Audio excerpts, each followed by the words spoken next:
2000 సంవత్సరాల క్రితం ఇదే జరిగింది.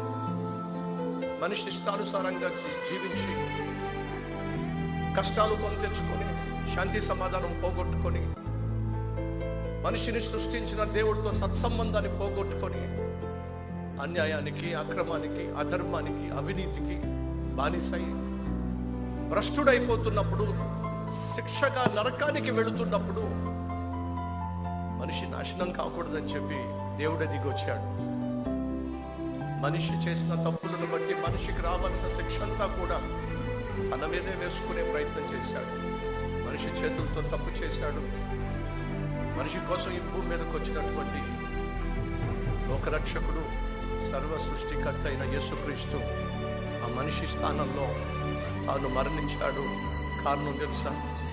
మనిషి బ్రతకాలని, బ్రతికే మనిషి నీతిగా బ్రతకాలని,